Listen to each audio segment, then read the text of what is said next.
right. Let's see. It looks like everything's working. We've already got plenty of folks in the comments telling us where they're from, if they have a Janus, what your bike number is, and what you're sipping on this evening. If you can't hear me, let me know.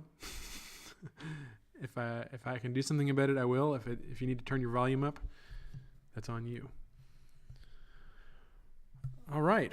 Well, we're going to go ahead and get started. Welcome, everyone, as always, to the Janus Motorcycles Ramblestream. This is Richard Worsham, your host, and founder, and let's see, what is my title here? Lead designer. We'll end with that. Lead designer here at Janus Motorcycles.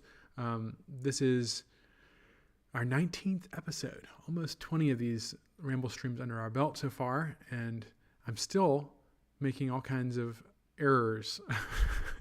Like last week's Ramble Stream, where I was talking all about the part that I was designing and no one could see it.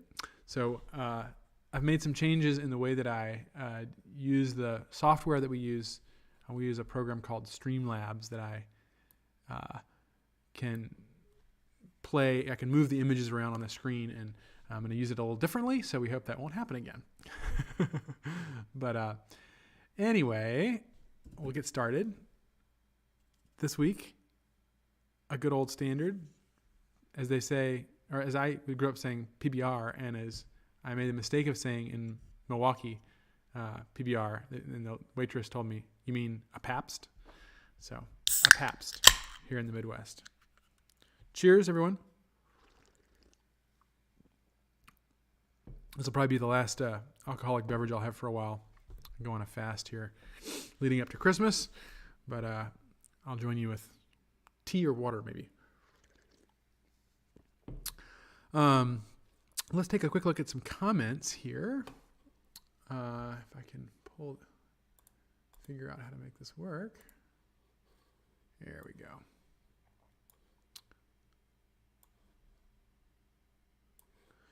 We got Bob Benstead from Sturgis, not drinking anything yet. Well, now's the time, Bob. We got Mark Stevens, 250, number 643 from Westland, Michigan, drinking Dow Tawny Port.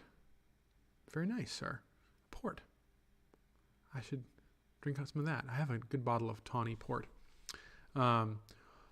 Charles McGagahan coming in from the Eastern Shore, as always. Mark McGee, Halcyon 250, number 997.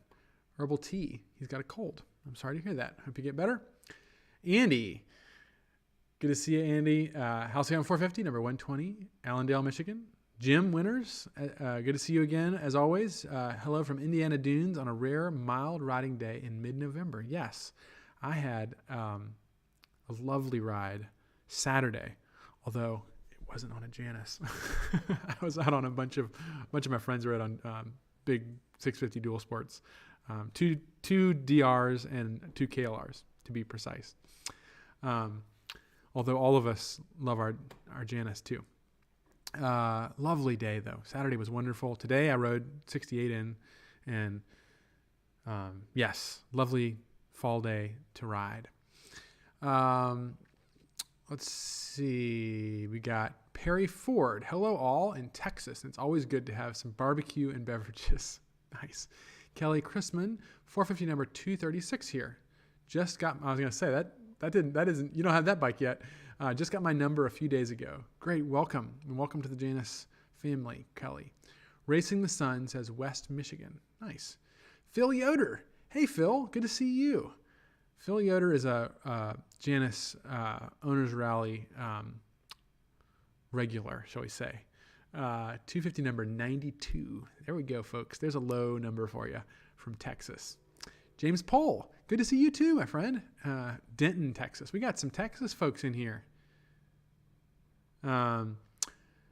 Brent, Brian, Mommy Ohio, Bell's Expedition Stout, a Russian Imperial. Nice. I have not had that. Ron says, good evening from Florida. Good evening, Ron. Straw Dog says, hey, folks. Good to see you, Straw Dog, from New Hampshire. That's right. Riggedy Alps, good evening from snowy Massachusetts. got snow up there, huh? Sipping on Metcalf's Vermont maple liqueur. Wow. Halcyon 450 number 234, coming sometime in the future. Nice. We got two recent 450s there coming in 236 and 234, right? You said? Yep. Great, folks. Willard Small, good to see you, sir. 805 in New Jersey with Canadian whiskey on ice. Nice. Scott Spence, just up the road. Good to see you, Scott. Scott Spence from Elkhart. Scott has 2 bikes. Throw us your numbers up there, Scott. Rev says New Mexico. Halcyon 450 number 137. Jack Cheesty. Nice. New name, at least for me to see you posting. Greetings from Tennessee. And Carl Mann. Hey, Carl. 450 number 39. Great. Good to see you, Carl. Eric Fritz. Hey, everyone. 450 number 114. Good to see you, Eric. Tom was just in the shop. Was it last week, Tom? Good evening, Burlington, Wisconsin. Halcyon 250 number 1008. Yeah, he just picked that one up. Dan Rodemsky. Howdy from North Carolina. Decaf on ice. Nice. Carl says, good evening from Evansville, Indiana. Yeah. Jimmy Butts. Jimmy from Arkansas. Just purchased a black used 250. Sipping Basil Hate. Ooh, my man. There you go. Very nice. Haven't received the bike yet, but already planning trips. Great. He says he's waiting for 450 number 235. So we got 235, 234, and 236. Is that it? Oh, you're all together there. And we got, let's see, one from Arkansas. I don't know where you're from, Kelly. And then we got 236. Is that Texas? I'm going to get them all mixed up. But that's pretty cool. 234 is up in Massachusetts. Okay, there we go. Jeff Bloomer. Hey, Jeff. We got a whole bunch of folks on. Jeff and Holly. Cabernet. Very nice. Jeff and Holly are also Janus Owners Rally regulars. And I don't even mean regular. I mean every single time they come to. They've been to every rally we've ever had. And they've won a number of awards. Jeff always sends me these awesome cards that he makes. This is the most recent one, I think, although I think it got delayed. So this may be one you sent earlier, but I get some amazing letters in the mail, and Jeff, yours are always so cool. All these, they're always different watercolors, and Holly does some beautiful watercolors and stuff as well. So good to see you all on. Let's see. Scott says Halcyon 250 number 212 and 450 number 178. He loves them both. Very nice. Kelly says, Dan and MC, I'm getting 236. Where are you from? Awesome. Okay, let's get started. We're going to get started with a poem. And I was thinking, we're not exactly on Veterans Day, but it'd be a good opportunity to read. There's some good war poems. This is sort of I grew up listening to, my parents had a lot of Celtic music we grew up listening to. We occasionally go to some, I remember going to some Celtic festivals and hearing some beautiful music, as well as bluegrass up in Southwest Virginia. We'd go to a place called Floyd, Virginia, and there was a old country store there that they had bluegrass Friday night. It's called the Friday Night Jamboree, which was wonderful. But this was one that I grew up with. We had it on a it wasn't vinyl, but it was on a cassette tape. And I always thought it was an old poem or old song. And it wasn't until I started learning about it more that I realized it's not that old. I think it was written in the 1970s. And I don't actually have the songwriter or poet's name. You might call it anti-war, but as someone who, acknowledges the reality of war, I don't count this as necessarily anti. It's just sort of bemoaning the horrors, shall we say. So it's a really beautiful poem, though. I love it. It's called, what is it called? The Green Fields of France? What is it called? I have to remember what it's called. I always call it William McBride. I'll look up the name just so I can Sorry, I should have already had this pulled up. I don't know much about it other than I love the song. It's either called No Man's Land or The Green Fields of France. And the songwriter's name was Eric Bogle. There you go. I won't give it any more introduction. It's fairly self-explanatory in terms of a poem. Except that there is a refrain that obviously is a chorus. This is a song. I'm just going to read it. I'm not going to sing the song for y'all. Well, how do you do, young Willie McBride? Do you mind if I sit here down by your graveside and rest for a while neath the warm summer sun? I've been working all day and I'm nearly done. I see by your gravestone you were only 19 when you joined the dead heroes of 1916. I hope you died well and I hope you died clean. Or, Willie McBride, was it slow and obscene? Did they beat the drums slowly? Did they play the fife lowly? Did they sound the dead march as they lowered you down? Did the bugles play the last post and chorus? Did the pipes play the flowers of the forest? And did you leave a wife or a sweetheart behind? In some faithful heart is your memory enshrined? Although you died back there in 1916, in that faithful heart, are you ever 19? Or are you a stranger without even a name, enclosed and forgotten behind the glass frame, in an old photograph torn and battered and stained, and faded to yellow in a brown leather frame? The sun it shines on the green fields of France. The warm summer breeze makes the red poppies dance. And look how the sun shines from under the clouds. There's no gas, no barbed wire. There's no guns firing now. But here in this graveyard, it's still no man's land. The countless white crosses stand mute in the sand, to man's blind indifference to his fellow man, to a whole generation that were butchered and damned. Now, young Willie McBride, I can't help but wonder, why do all those who lie here Now, young Willie McBride, I can't help but wonder why. Do all those who lie here know why they died? And did they believe when they answered the cause? Did they really believe that this war would end wars? Well, the sorrow, the suffering, the glory, the pain, the killing and dying was all done in vain. For young Willie McBride, it all happened again, and again, and again, and again, and again. Did they beat the drum slowly? Did they play the fife lowly? Did they sound the dead march as they lowered you down? Did the bugles play the last post and chorus? Did the pipes play the flowers of the forest? It's a beautiful tune that goes with it too. Just really magical. It's always stuck with me, that song.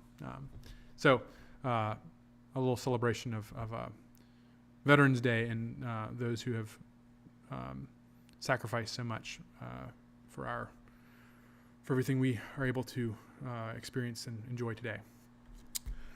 Okay, we're going to look at the comments real quick here before we move on to some more design. We're going to finish this project up finally.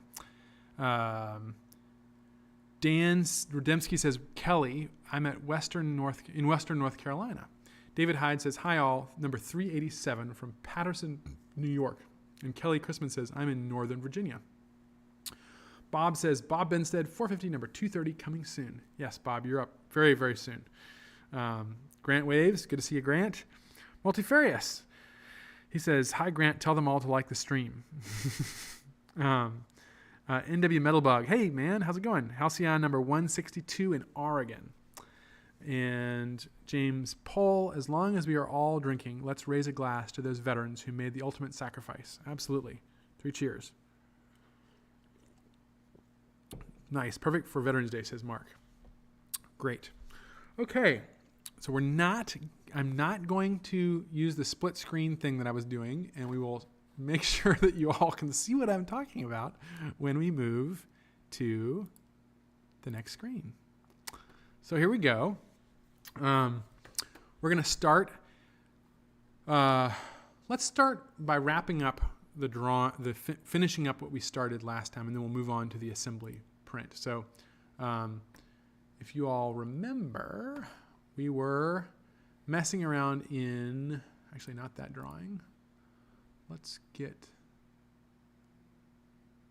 this one here.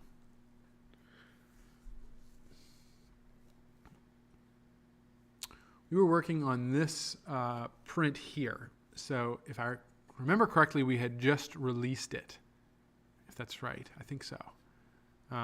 So we'll go up and you can see the final version, just like we go this revision history. Rev A is where we left off.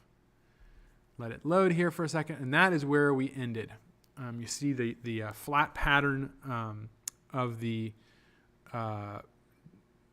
foot peg detent. And just in case we're being joined by anyone, I will do a little bit of a catch up here for you. This part we've been working on for 3 weeks now. I really actually haven't had a chance to do any more work on it other than during this Ramblestream. So I'm glad we have this opportunity for me to actually get some design work done. But this is a part that is used on the, and I apologize since for those of you I've already explained this to, but just to catch people up, the passenger peg on the 450 is it looks exactly like the passenger peg on the pilot's foot pegs, except that the pilot's foot pegs are spring-loaded. They just go up and they snap back down again in case you are cornering aggressively and your peg needs to get out of the way a little bit.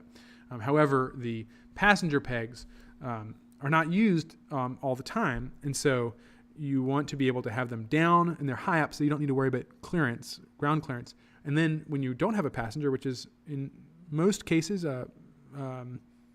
not all the time, or less than half the time. Sometimes some riders only ride very occasionally with a passenger. You want to be able to fold that peg up and out of the way. And these are beautiful pegs. Biltwell makes these for us. Biltwell also makes the helmets that we sell. They make the grips that are on all of our bikes and that have always been on our 250 line. A lot of great parts that they make. But one of the things, the part that allows the peg to click up and click down is this little detent here, and it basically there's a pivot point.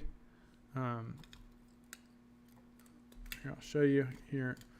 It pivots around this point here, and then there are these two little holes where a little ball bearing on a spring will pop into these two holes, and it clicks down and it clicks up. And we wanted to make sure that the angle of those was correct for our bikes, and so we modified it slightly. We'll be doing it in stainless steel, and this is what it looks like right here. Our version, the geometry is just slightly different. And this up here, what you see is the flat pattern projection of that. So this would be everything that let me get this out of the way for you. Everything that the laser cutter would need, and in our case, the folks that do the laser cutting also form the part for us. It's actually, it makes more sense for them to do it because it's just so inexpensive to cut it, and then they have a CNC presses that can break, which is what we call bending something. They can break it correctly. In this case, it's a 90-degree angle with a 50,000th radius on it, which will give you that slight rounded corner there. So as if you want more on it, there's another video from last week. So go back and watch that. I won't bore most of you who were there. So here we are with this one, and now what we need to do is make an assembly print. And I mentioned this last time. The reason we do this is because we use these part numbers in different ways. This part number you see here, which would be number 630357, is just when we order the laser cut part from the laser cutter. It's the flat piece. When we internally use that part, when it's formed and ready to go, it has a different part number. And that's what we're going to be working on, is the assembly print, showing what the finished dimensions would look like too, so that we can inspect that part. So we're going to go and make that part now. So to do that, we're going to go back to the master components list, this is like the heartbeat of our design. This sets the part numbers for. We don't use the program can do part numbers for you, but we created this part numbering system, and just so you can see, this is just 450 part numbers. The 250 part number list is here. It is starting some of these date back to the 50 cc, but it is, we have about 631 250 specific parts, and then far fewer 450 parts, about 361 right now, different parts for the 450 part numbers, that is. However, there are more parts that go into a 250 because we use, or a 450 because we use a lot of 250 parts. There are a lot of crossovers. We attempt to use a lot of parts in this so that we don't have to have too many parts for each model. So anyway, there's your explanation. I've already created the assembly part number here. We highlight those yellow for ease of use because those are the ones we're typically handling in the shop. We only handle assembly part numbers. We do not deal with these laser cut parts that would never be in our shop. They're only for the vendor. So I'm going to go ahead and copy that. This is my little work route here. And we're going to create a new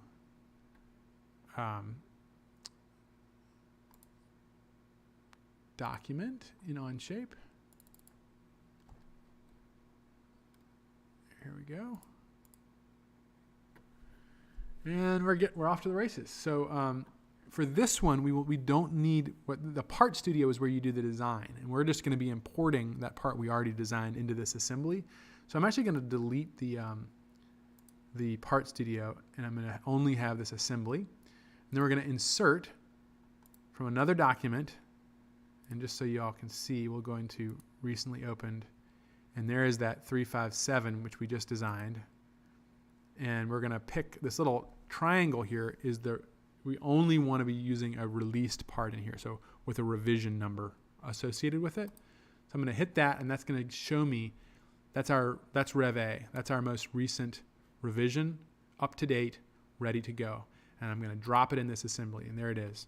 So as you can kind of start telling from this is a very sophisticated program in terms of release management.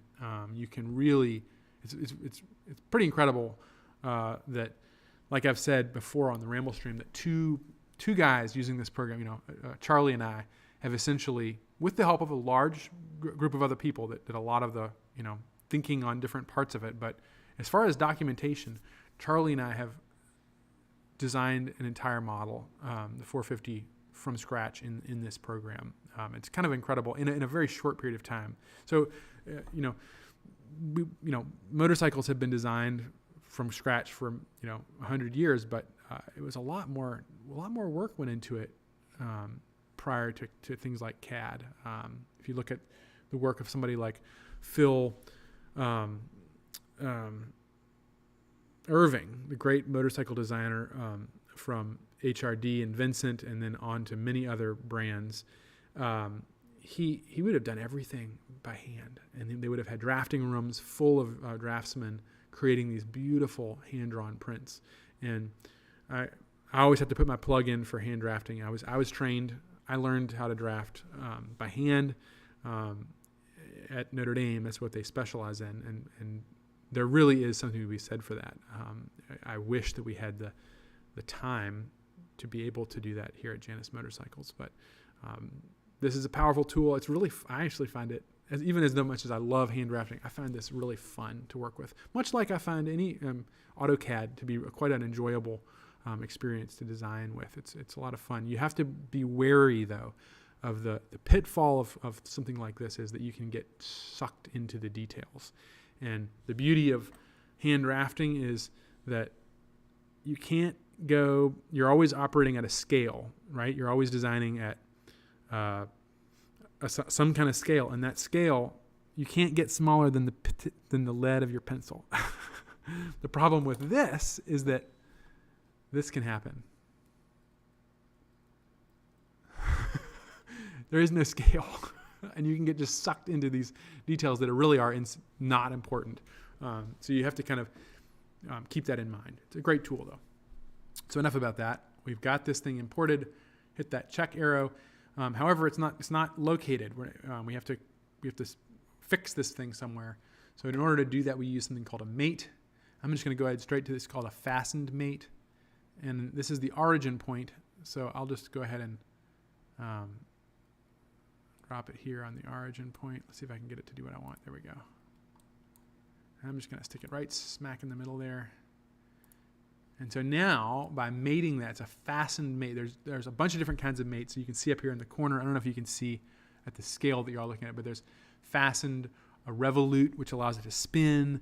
There's a slider, which allows it to slide. There's a planer, which means that it only can slide in one plane. All these different ways of mating things together that allow you to actually simulate movement of a part. You can constrain it so that it only, like we have our whole suspension system. We can simulate the entire how the motorcycle actually works in this program. It's pretty cool. So let's take a quick look at comments so I can make sure I'm staying on things here. Carl salutes, great. Carl says, tested the pilot pegs, scraping the ground a few times. Yeah, me too. Dan says, does that make you the hand-drawn prince? Maybe. We got some laughter from Kelly. Jimmy Butt says, I designed jewelry in CAD and was pretty opposed to it at first because I prefer hand fabrication, but it became a game for me and a very useful tool. Yeah, I agree. It is kind of like a game. It's really wonderful. I also still love to hand draft. I think that things are much more immediate and you're always in some ways kind of starting, I don't know I want to say starting from scratch, but you're always thinking everything through in a way that I think CAD allows you to see things obviously in advance, but maybe you're not thinking as deeply about the design. You should learn how to draft by hand and then move to CAD. Steven Galarza says 450 number 200 here. He says here, sorry, I can't read it. There's this little heart that covers up the 450, 250 here. Thank Tyler for the quick response today. I will. That's great. Okay, so we got this thing located, and now we're going to name the, and this is just because it makes it flow better if I name these things correctly. And we're going to create the drawing, which is the whole reason we're here. So we're going to create drawing, and we're going to use the, we're not going to use, like we did last time, the part drawing template. We're going to use the final assembly drawing template here. Hit OK, and give it a minute to populate. And it's already going to tell me it wants to drop it in already, but I'll just show you. So we go up to the corner. We're going to insert, just like we did with the assembly. Now we're doing it into the print. And we're going to hit this assembly. There it is. And we're going to, I want to do an isometric. There it is. There we go. And because we've already created a print with the dimensions on it, I don't think I want to, let's see, do I want to put some dimensions on this? Maybe I do. I'm trying to think. Maybe I'll put some formed dimensions on it. Yeah, let's do that. So there's the front. Let's do the top. That way you can see what's going on. There, just like that. That's all we need in terms of like checking the part. And I'm not even going to bother with a ordinate dimension. I'm just going to go one side to the other, just like that. And that's for the intents and purposes we're working with. That's all we need. But more importantly, we're going to add that revision table up here.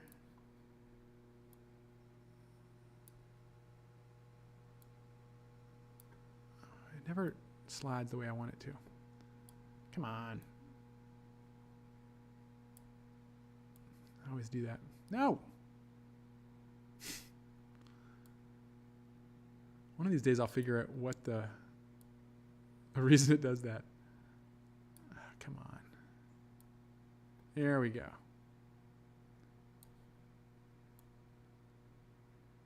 Okay, and then the next thing we're doing is we're going to add a bill of material. right here. And I'm going to slide. Come on. Well, there we go. So this is going to be a nice little description of what is going into this. And if this were an assembly with more than one part, you would call that out there too. But this is great because it tells you what the part number is that's associated with this assembly number, even if it's just one. And then the next thing we'll do, this seems kind of like redundant, but it really makes sense with our part numbering system. We're going to add a, how do I do this? I always forget. Oh, like this. Is that it? Yeah. Yeah, there we go. So this is it calls out the item number on your bill of material. Imagine we had a, well, here's the where's the one I had with the, drag this one in here so you can see. Here's an example of a bill of material, which actually I need to fix. It's covered up, it's covered itself up, but you have the bill of material at the top and then the revision below, and this shows all the different parts that go into this assembly. So actually that reminds me that these need to move. I need to actually put this below to be consistent.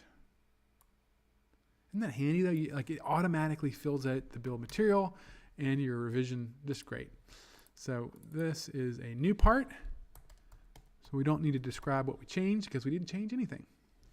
And then I'll put a check, a thing we want to check on here. So basically this is like, if we're doing an inspection of this part, this would tell the inspector, hey, check this measurement here and make sure it's good. Because if that measurement's right, the part's going to bound to be right.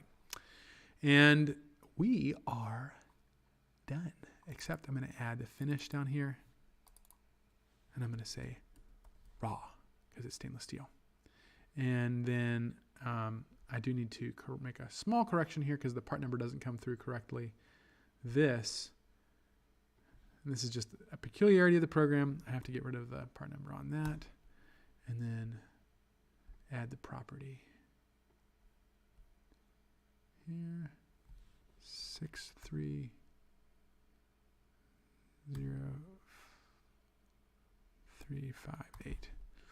There we go. And now you'll see it populate here. I'll update the print, and there it is. We're ready to go. Boy, we're moving quick on this.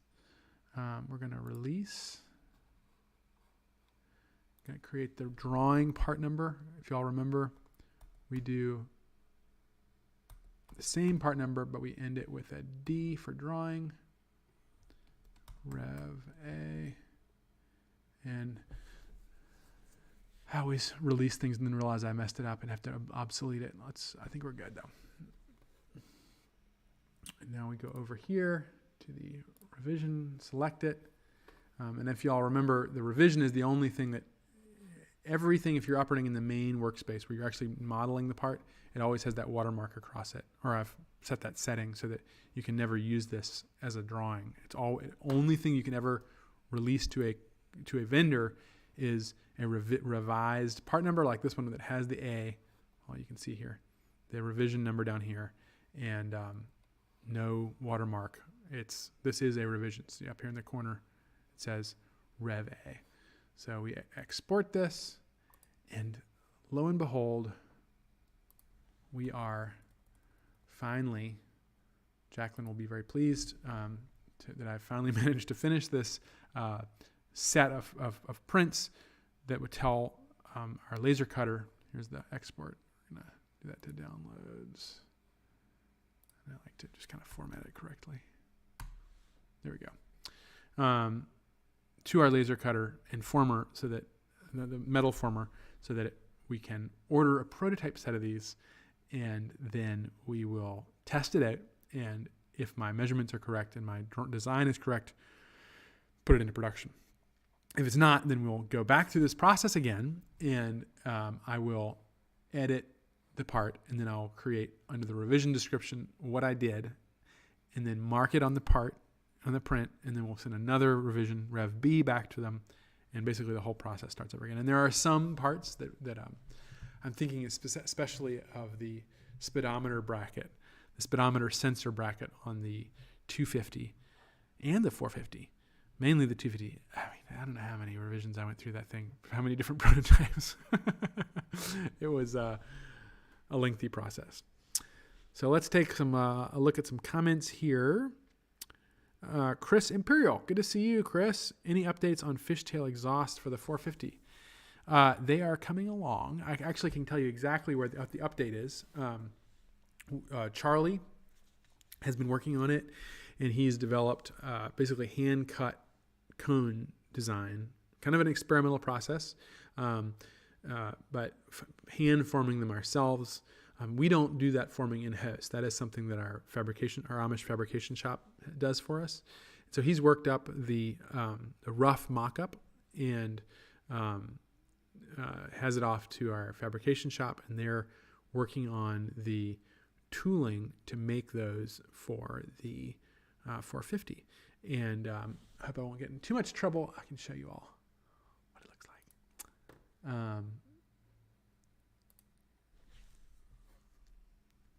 Here it comes. It might take a minute to load the model, but y'all will see it here in a second.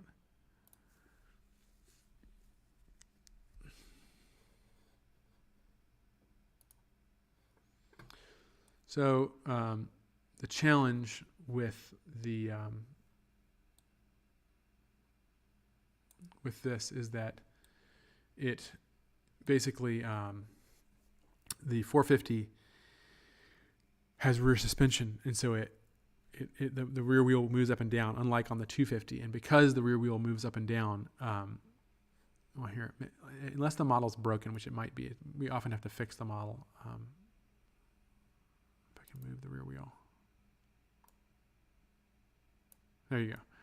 So there's the rear wheel moving. Hold on. The model's really slow right now. So I showed you how you can actually make this whole thing work. But basically what happens is, because this is happening, the bottom of this fishtail, if it was like on the 250 where it's equilateral, the top goes up and the bottom goes down the same amount, it will, when you corner, it will grind on the ground, and we do not want that to happen. So we redesigned it so that it's a vertical, kind of classic, and it won't look exactly like this. This is a very rudimentary kind of model we have. We're going to put some graceful curves on the back of that, and I think it might even look better than the 250 one, although I love that equilateral fishtail. But this is going to look great, and I'm really the prototype that we have on HO1, whichever one Charlie's riding around, sounds great too. It has a burble just like on the 250. So we're very excited to see that come out. We have a lot of options and upgrades coming out soon, a whole hopper full of things coming out. We're really excited, which actually it's a great segue for me. Grant asked me to mention to everyone that we're running a Black Friday special. I think it starts this weekend. I'm not sure. And it's going to be 50% off all options and upgrades, I believe. So my understanding, there'll be plenty of emails about this, but is that if you buy a new motorcycle, all the options and upgrades are 50% off. Or I'm not sure about just buying options or upgrades after the fact, but we'll have more information on that. Grant, if you're in the chat, chime in there with more details on that. But very exciting, and we will be launching a lot of upgrades and options soon. So, yes. Joel says, Halcyon 450. Joel, how's it going? Number 218, Old Man 1 from Kansas City, drinking coffee. Very nice. Dan Rademsky, or a full fish Brooklyn's can. Yes. Yes. That would be really neat if we did a big old Brooklyn's can. They would be kind of excessive on our bikes. But this gives you a nice look of an old-fashioned muffler. The old fishtail mufflers they used to use. We got a brother on, Braxton Worsham. That's my, there's four of us. Braxton says, thanks for reminding me of that song. Eric Bogle wrote it in 1976. The recording we used to listen to was a version by June Tabor. Oh, nice. Yeah, because it was a woman singing, I think. And I've heard many different versions of it. Yeah, Braxton is the third Horsham brother. Good to see you on there, Braxton. NW Metalbug, I installed a clamp on helmet lock. You might think about adding one as an accessory. I was just talking about helmet locks to somebody. That would be really nice. Especially, tell me which one did you use? Does it bolt on to the tube of the frame, David? Yeah, let me know which one you used there. Yeah, that is a good song. I highly recommend it. All right. Well, let's. I think we might are in a little early this evening because I ripped through that design there. I'm so used to taking too much time. Let's clean this one up a little bit, and then we'll call it quits. Answer some more.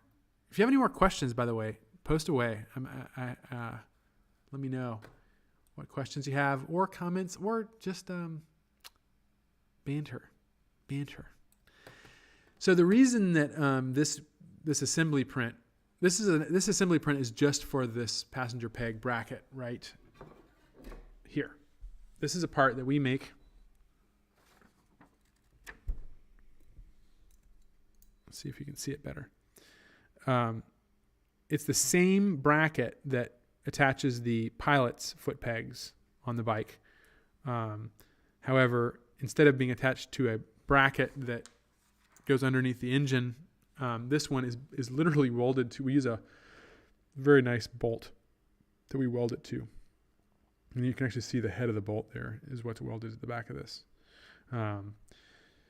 Anyway, this then bolts to your passenger peg or your exhaust bracket on the 450, and which also holds the passenger peg. The hole is waiting there for you to attach this. We were planning ahead for that when we designed that part. But this assembly print is just for this part. It doesn't need the shim in there or the detent, and I've added it in there, as you can see over here, to check fitment. And I think it's good that we have it in there. It'd be nice to leave it. So I don't want to delete this from this assembly, but I do not want it to show up in the print for fabrication because it has nothing to do with it. So what we're going to do is we're going to create something called a configuration. This is a very powerful tool that has a lot of uses in Onshape. We're going to use it in essentially like one of the simplest applications. But we're going to use what's called a checkbox configuration. We're going to name it detent, if I can spell it. And there we go. And so here we have it. Now we're going to select this part. Come on. I'll just select the whole thing. There it is. So it says unsuppressed. We're going to hit this little checkbox here, and we're going to make it suppressed. So now I can close this window, and if I did it right, all I have to do is, and I misspelled detent. Let's go back over and fix that first. No, not exploited views, which is also really cool. I'm going to spell it correctly. There we go. And close it.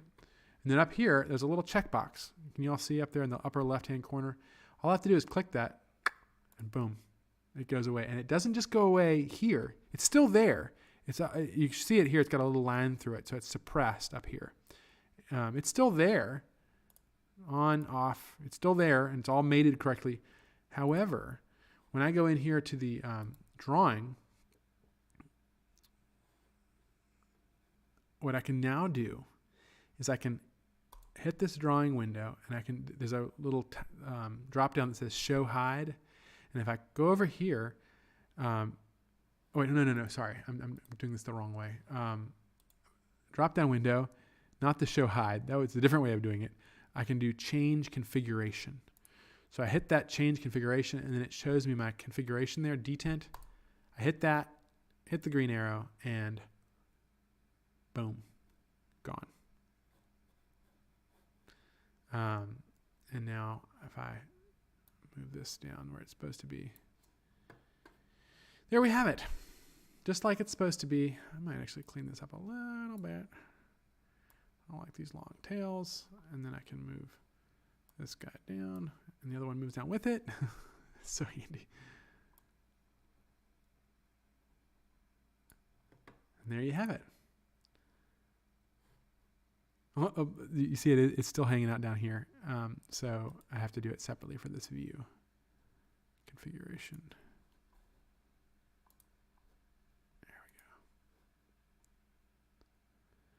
And now when I do the next revision of this, it'll be correct, but I'm not going to worry about re-releasing it yet, because we may have other changes we need to make. All right. Yeah, Brent says detent still shows in the 3D model. Yeah, I just cleaned that up. Yeah, I don't know. I always like to have the 3D thing down there in the corner, just so that whoever's making it can really get an idea. Oh yeah, we made this correctly, or oh, that's what they're going for on the part file. Just seems to be a good idea. So yeah, anybody else go on any good rides in the last couple of days? I know here in the Upper Midwest, it's been a good couple of days. My ride out to on Saturday was, I mean, it was one of those days. I was literally riding the motorcycle. And I was, we took, so I mentioned we had 2 KLRs and 2 DRs, and, it was Ken Miller, who I need to do a podcast with Ken. Ken is, we call him our engineer emeritus. He's been to some of the rallies. If you might recognize him, he's a retired engineer. He's worked with, for many years at the, Honeywell, the Bendix plant here in South Bend, specializing in fuel delivery systems. Fuel was really his specialty. Before that, he worked for Marathon at a refinery, and just also, I guess he's done 2 different runs with different modified bikes at Bonneville. He's a lifelong motorcyclist, and since he's an engineer, he loves talking about the engineering and working on the engineering. And he helped us develop the wiring harness on the 50cc Halcyons. And every time, basically, we have an issue with our engineering that I can't solve, I give Ken a call. So it was getting toward the end of the season. So he likes to go out and get breakfast at a greasy spoon spot. So I called him up and I was like, hey, looks like it's good weather this weekend. So we rode out to one of his favorite breakfast joints, a place called Rent Town. It's actually out in the heart of, right in the middle of most of our Amish vendors, what we call the inner world, because they call us the outer world.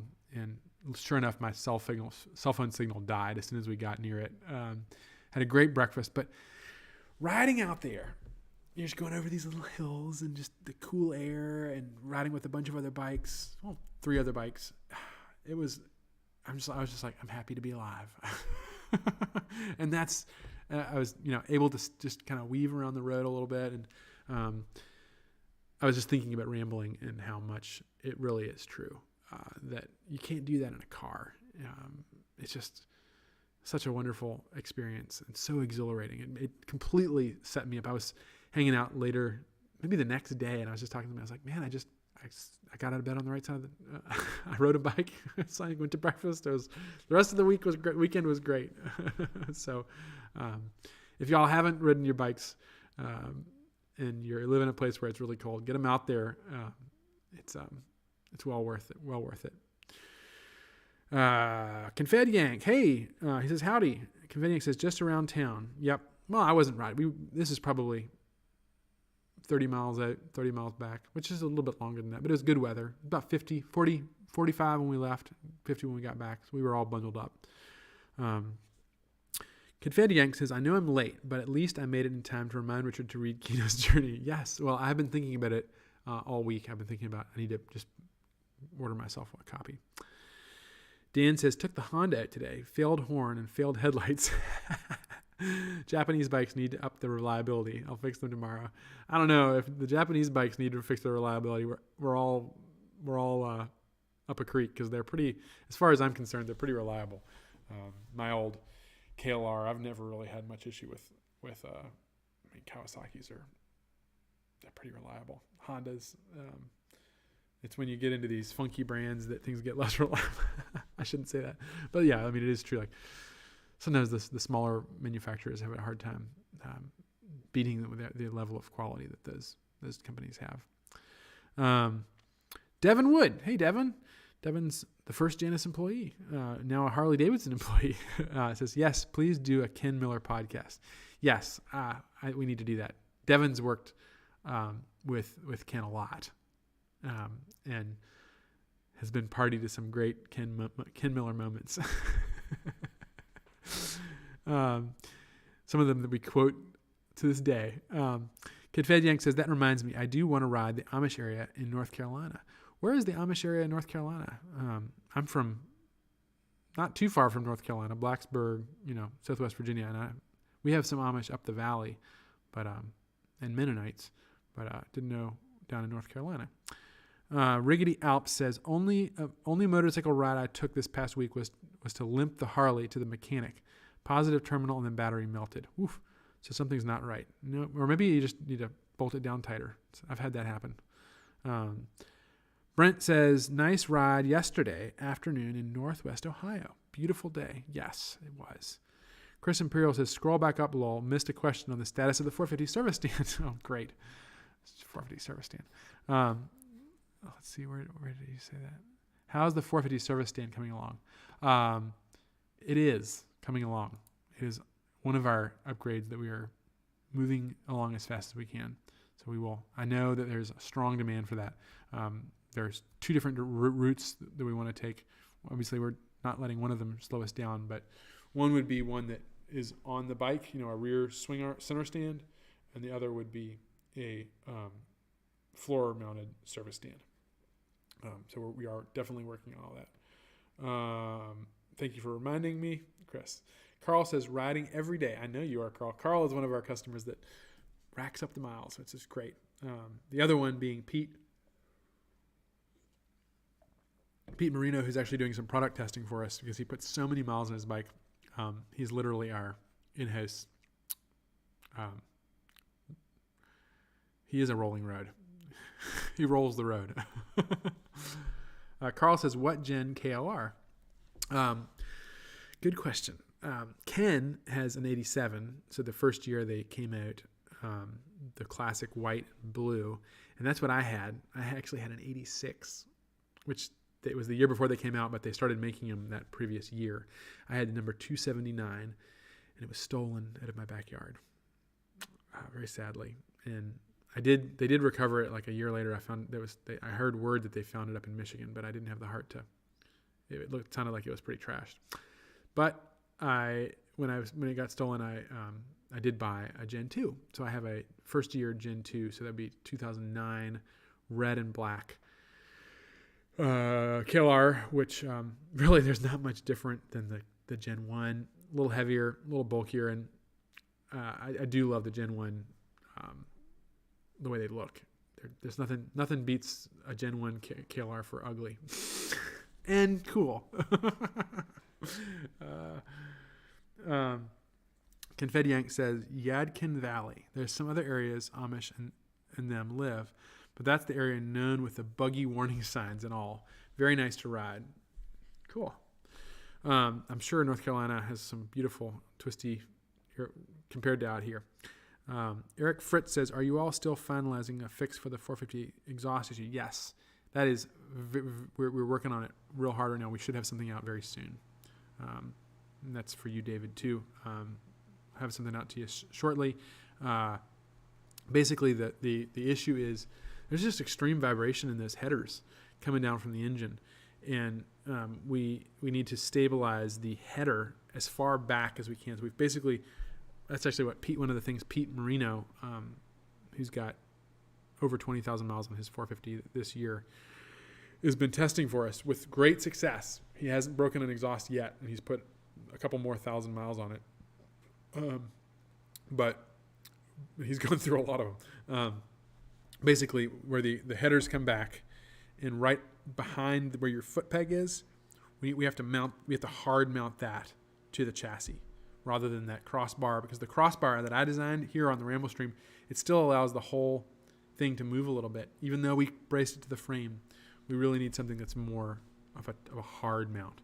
And that seems to be really working well, and it also is reflected in some of the designs of other manufacturers that have used similar engines have done something similar to that. So that's really the direction that we are going. The challenge is not just making a new exhaust mount, which would be easy. It's making sure that this exhaust mount is going to work for all of you all and will be something that won't be difficult for you to install. That's really the priority. So it does make it difficult to design, and then there's additional constraints mean that testing it is taking us longer than we want. But the last thing we want to do is send all of you something and then have it not work, and then we have to send another thing and inconvenience you even further. So we're working hard on that. Carl Mann says, Gen 1 KLR Heart. Yeah. One of these days I'm going to get another one. I'm going to get another 87 if I can. That blue and that white. Although what I might actually get that I've wanted a long time is a Tengai. Y'all know what a Tengai is? We're going to really nerd out on Kawasaki's here on the Ramblestream. These are so cool. It's like the Africa Twin version of the KLR. Here it is. Let's see if I can get a bigger version of this picture. So it's basic. It's the KLR. It's a Gen 1. This is the same. This is an 87 KLR, but it's like slightly more road oriented. So it has a fork mounted front fender, and then it has this like kind of super slick. It's like an Africa Twin of KLRs. If y'all know what an old Africa Twin is. Not Africa Twin. I'm sorry. Honda Transalp is what I mean. Had these cool paired headlights. Not the new one. 1980s. They just came out with a new Transalp, which is really cool. Let's see if I can. There's an old one.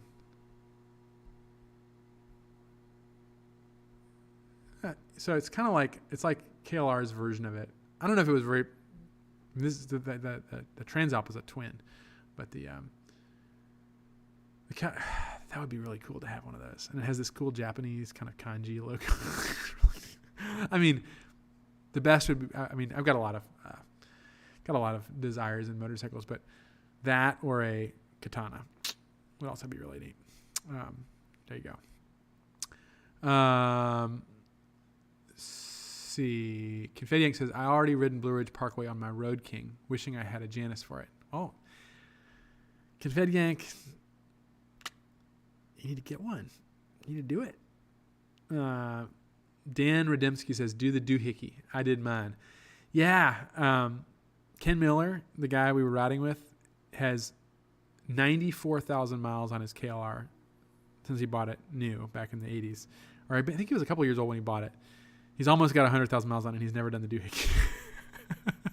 And I never did it on mine. So I think it is a weak point in the design, but it really comes down to not over-torque tensioning that little bolt. That's really the key. But, yeah, it's a good thing to do. It does. They do fail if you're not careful. Brent Bryan says, wow, beat with the ugly stick. Yeah. Nobody's denying the KLR's not the prettiest motorcycle ever made. NW Metalbug says, lol. It's very 1980s. Yep, it is. My fave Kawasaki is the ZRX 1200. Let me see what that one looks like. I don't actually know what that looks like. ZRX 1200. Oh, yeah. I know the ZRX 1200. Yeah, those are super cool. Beautiful bikes. Beautiful Kawasaki's. Yeah. Love those.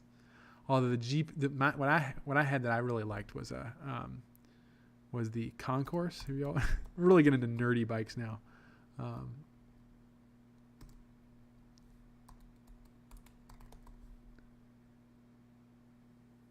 We got to get a Gen 1 here. Is there much prettier looking?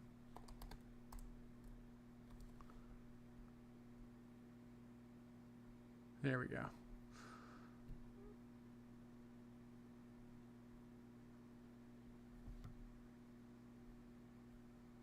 That's like the KLR of sport touring.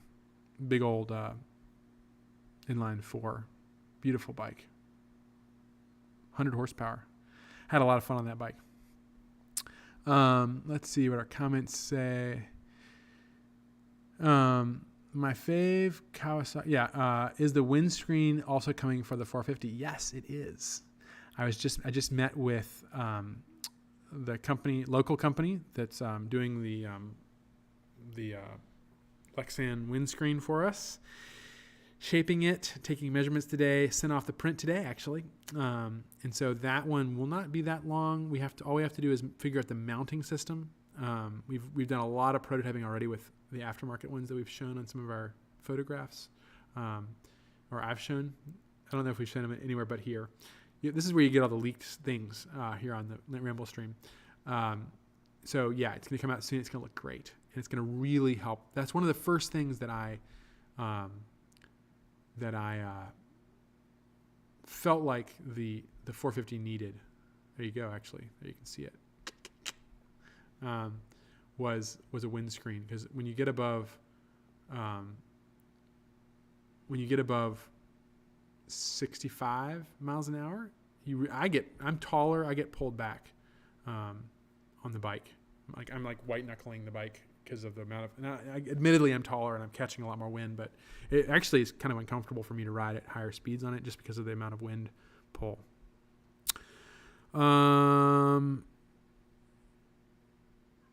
Jim, let's see. Carl says, I'm familiar with the Tingai. Nice. Sweet bike. Yeah, Carl, you got good taste. Dan says, mine was broken when I bought it. Are you talking about windscreen or Kawasaki? I don't know. Jimmy Butt says, I have a mountain on the Dragon's Tail. That'll be the first trip. You have a mountain? If so, let me come visit.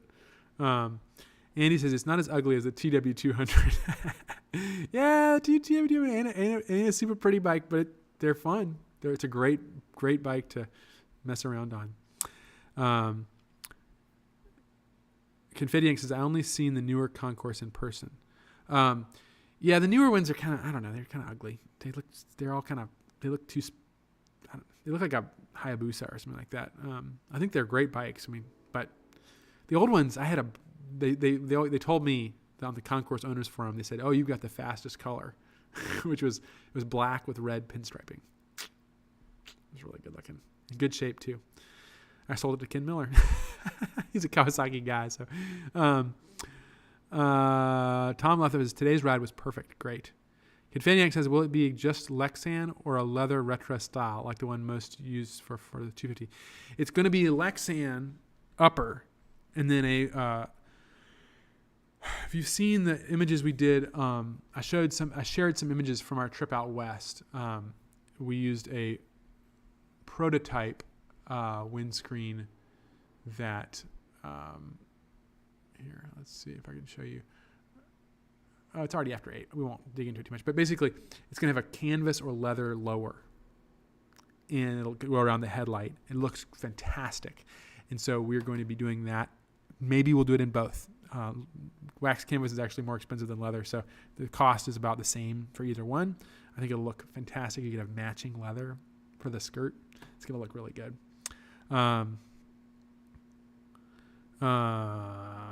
Riggedy Alp says, sold my 03 Kawasaki Vulcan Classic 15 for a down payment on the Halcyon 450. Priorities.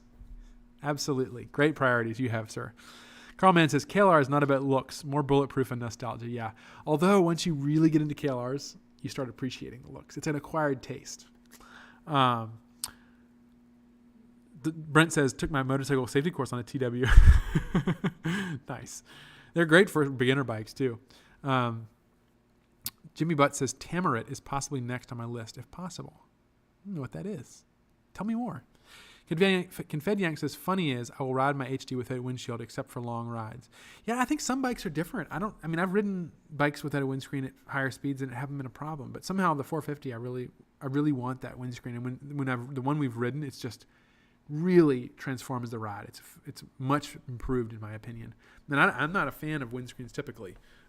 Certainly not on the 250, but boy, on the 450, it's really enjoyable. And there's something about having those gauges behind the windscreen. It's kind of a neat feeling, and it really kind of channels that American kind of V-twin look in a good way. Like a Harley Davidson, a vintage Harley or Indian.